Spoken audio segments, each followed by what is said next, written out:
how confused women are today, even in the church, about their role. But it's amazing to me how confused women are today, even in the church, about their role.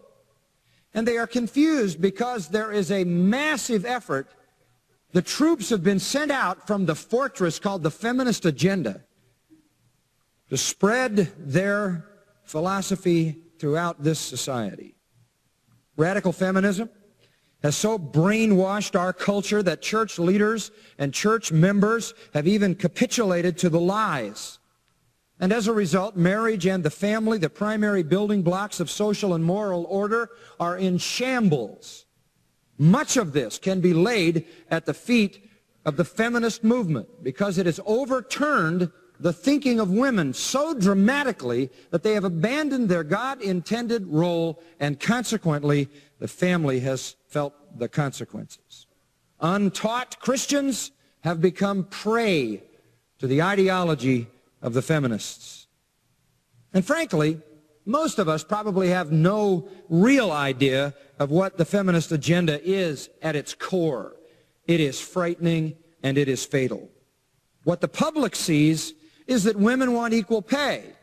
What the public sees is that women want to be free from certain social strictures. But the real agenda is much more serious. Listen to it. Gloria Steinem, editor of Ms. Magazine, quote, "By the year 2000, we will, I hope, raise our children to believe in human potential, not God." Satan's ideologies can't ever just stop with social issues. They always go to theological ones. Radical feminist leader Sheila Cronin, and you've heard the name, I've heard it so many times, she says this: "Since marriage constitutes slavery for women, it is clear that the women's movement must concentrate on attacking this institution. Freedom for women cannot be won without the abolition of marriage." As far back as 1971, there was produced by these feminists a document called the Declaration of Feminism. It says this: "The end of the institution of marriage is a necessary condition for the liberation of women. Therefore, it is important for us to encourage women to leave their husbands and not live individually with men. All of history must be rewritten in terms of oppression of women. We must go back to ancient female religions like witchcraft." By the way, this is largely lesbian-led, and that's why they have that attitude toward men. Annie Laurie Gaylor, writing in The Humanist, July-August 1988, has an article called Feminist Salvation. This is what she says. And this affects the elite thinkers at the university level, and it gets taught to the students in the system. So it works its way into the culture. She says this: "Let's forget about the mythical Jesus." Again, it never stops with a sociology. It always has to ascend to a theology, because you've got to get God out of the picture so you can make the Bible a non-issue. Let's forget about the mythical Jesus and look for encouragement, solace, and inspiration from real women. 2,000 years of patriarchal rule under the shadow of the cross ought to be enough to turn women toward the feminist salvation of the world. End quote. Get rid of Jesus. The real salvation of the world is not in him, it is in feminism.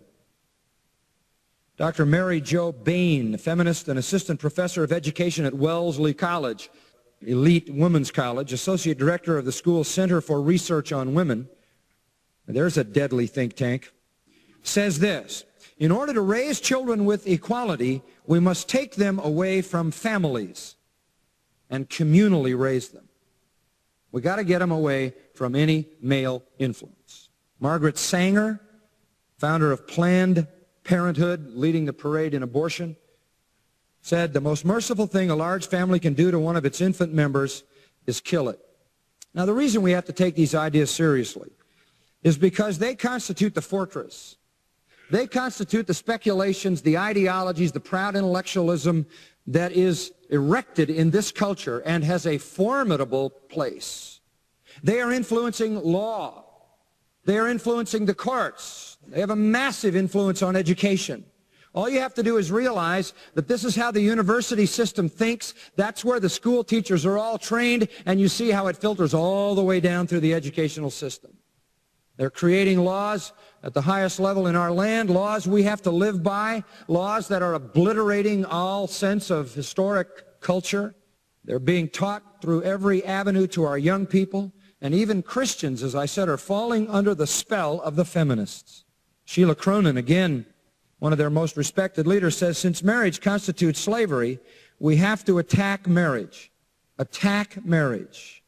And from the National Organization of Women Times, the simple fact is, every woman must be willing to be recognized as a lesbian before she is fully feminine. This isn't something philosophical. This is something theological. But it's not just philosophical, social, and theological. It's moral. What you've got here is the perversion of lesbianism mixed with all of this ideology driving something that is at every point satanic. From the standpoint of the social, it destroys the family. From the standpoint of the theological, it destroys God. From the standpoint of the moral, it destroys the normal human relationship and replaces it with an abnormal, wicked homosexuality. Now, most people would say this is new. This is a new movement. This is something brand new. But the truth is, it is very, very old. Very old. Feminism, with all its assorted features, is an old, old heresy, meant to destroy God's design on every front. It is an ancient form of paganism. In fact, the best way to understand it is that it is a repackaging of what we know, if we study church history and the history of religion, ethnology, the history of peoples. This is what could be called ancient Gnosticism. Gnosticism is from the Greek word gnosis, to know. In ancient times, there were always people who said they had the higher knowledge. They were in the know. They had ascended beyond the mundane, the frivolous, trivial, low-level thinking. We're getting assaulted always by those who have the higher knowledge, the secret knowledge, the elevated knowledge. But Gnosticism was more than just a sort of generic idea that you could have superior knowledge to Christianity to make Christianity look base and simplistic and foolish. The best way to understand it is a broad term to describe false anti-God religion. They would say, that's the simple, basic, foolish stuff that the Bible teaches, but the ascended knowledge is far beyond that. We call it today the New Age, but it's the Old Age. Ancient Gnosticism was a kaleidoscopic mixture of all kinds of traditions and all kinds of viewpoints. It had the rationalism of the Greek West. It had the mysticism of the Eastern religions, and it was all mixed up, and we see it today replicated in the New Age philosophy. The parallels, by the way, are very, very striking. Well, one of the things they told me was that he was at the house one night, and we were talking, and he started laughing. He said, Aaron, what do you think women's liberation was about?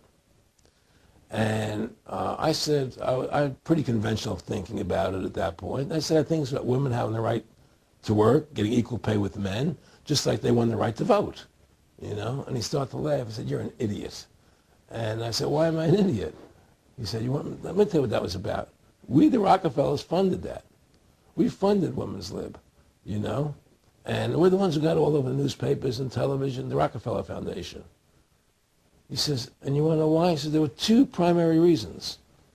And they were, one reason was we couldn't tax half the population before women's lib. And the second reason was, now we get the kids in school at an early age. We can indoctrinate the kids how to think. It breaks up the family.